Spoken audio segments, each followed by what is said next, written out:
BJP রাজপথে শ্রীলেখা মিত্র হুঁশিয়ার, হুঁশিয়ার হুঁশিয়ার। এইভাবে চক্রান্তকারী শ্রীলেখা মিত্রের গ্রেপ্তার করতে হবে, করতে হবে করতে হবে শ্রীলেখা মিত্রের গ্রেপ্তার করতে হবে। করতে হবে করতে হবে।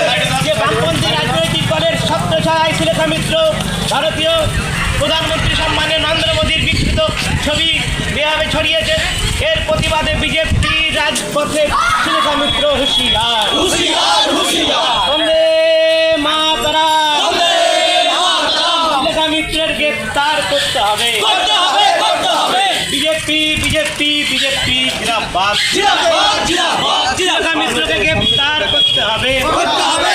সম্মানীয় প্রধানমন্ত্রীর ছবিকে বিকৃত করে অপরাধের ক্ষমা নাই, ক্ষমা নাই, ক্ষমা নাই। শ্রীলেখা মিত্র ধিক ধিক ধিক্কার, ঠিক ঠিক ঠিক।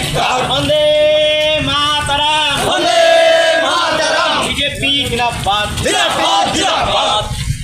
এইদিকে যাবেন, এদিকে যাবেন। ছাত্র আন্দোলনের নাম করে শ্রীলেখা মিত্র সম্মানীয় প্রধানমন্ত্রীর ছবিকে বিকৃত করে যে অপরাধ করেছে, এই অপরাধের শাস্তি চাই, শাস্তি চাই। শাস্তি চাই শাস্তি চাই। বন্দে মাতরম, বন্দে মাতরম। বিজেপি জিন্দাবাদ। জিন্দাবাদ জিন্দাবাদ।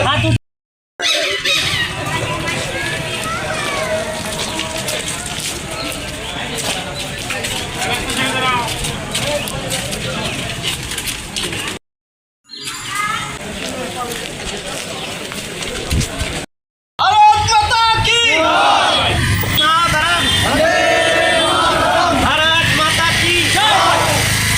নরেন্দ্র মোদীর ছবিকে বিকৃত করে কার্টুন বানিয়ে শ্রীলেখা মিত্র যেভাবে অপপ্রচার করেছে, বিরুদ্ধে বিজেপি লড়ছে, লড়ছে লড়ছে শ্রীলেখা মিত্রের গ্রেপ্তারের দাবিতে বিজেপি লড়ছে, লড়ছে, লড়ছে লড়ছে। শ্রীলেখা মিত্র ধিক ধিক ধিক্কার, ঠিক ঠিক ঠিক।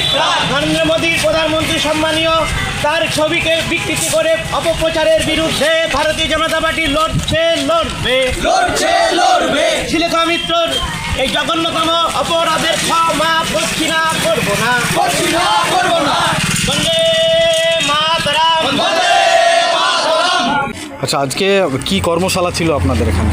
দেখুন, আজকে কর্মশালা বলতে গেলে গত 24 তারিখে যে কমিউনিস্ট অর্থাৎ সিপিআইএম পার্টি একটা র্যালি বের করেছিল শিয়ালদা থেকে ধর্মতলা পর্যন্ত, যে র্যালিটা ছিল, সেইখানে আমাদের দেশের সম্মানীয় প্রধানমন্ত্রীর একটা কার্টুন করে, সেটা কী বলবো আপনার, মানে কুরুচিকর একটা ছবি, বিকৃত ছবি, সেটা শ্রীলেখা মিত্র নিজে হাতে ধরে সেটা সোশ্যাল মিডিয়ায় পোস্ট করেছে।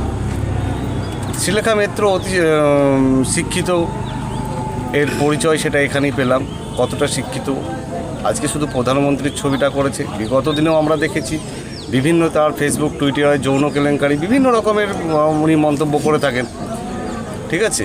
আর এটা তো শুধু শ্রীলেখা মিত্র নয়, অ্যাকচুয়ালি ভারতের কমিউনিস্ট পার্টি যেগুলো আছে, কমিউনিস্ট যে সিপিআই, লেনিনবাদ, যারা ভারতবর্ষের কোনো সংগঠন নয়, ভারতবর্ষের আদর্শ, ভারতবর্ষের সংস্কৃতি তারা কোনোদিনই মেনে চলেনি, আজও চলে না।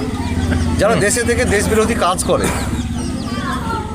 যাদের নেতৃত্ব এরকম কাজ করে, শ্রীলেখা মিত্র তো সেটাই করেছে। তো তার প্রতিবাদে আমাদের ভারতীয় জনতা পার্টির বিভিন্ন মণ্ডল, আমাদের ভগবানগোলা 3, ভগবানগোলা 4 মণ্ডলের মণ্ডল সভাপতি, আমরা বিভিন্ন স্তরের কার্যকর্তা প্রত্যেকে এসে তার নামে আমরা এফআইআর করিলাম, যাতে শ্রীলেখা মিত্র শাস্তি পায়। আর আমার ব্যক্তিগত মত থেকে লেনিনবাদ, কমিউনিস্ট যারা ভারতে থেকে ভারতের বিরুদ্ধে কাজ করে, আমার ব্যক্তিগত মতামত ভারত সরকারের কাছে যে এই সংগঠনটাকে নিষিদ্ধ ঘোষণা করা উচিত। কারণ এরা জেহাদি সম্প্রদায় পিছনে তারা উস্কানি দেয়, তারা বিরোধী রাষ্ট্রের হয়ে কাজ করে, দেশের কোনোদিন মঙ্গল চায়নি, দেশের মানুষের কোনোদিন মঙ্গল চায়নি। আপনার নাম এবং পরিচয়? আমার নাম চন্দন প্রামাণিক, মুর্শিদাবাদ সাংগঠনিক জেলার জেলা সম্পাদক, ভারতীয় জনতা পার্টি। কী কারণে আজকে আপনারা এই থানার সামনে এসেছেন? আমরা মূর্খ মানুষ, কিছু জানি কিছু জানি না। হ্যাঁ, কথা হয়েছে যে এই অপরাধীদের যেন শাস্তি চাই, যারা প্রধানমন্ত্রীর ছবি বিকৃত করেছে। হ্যাঁ হ্যাঁ হ্যাঁ। আচ্ছা, কী নাম আপনার? আমির চাঁদ মণ্ডল, কোথায় বাড়ি আপনার? শঙ্করপুর।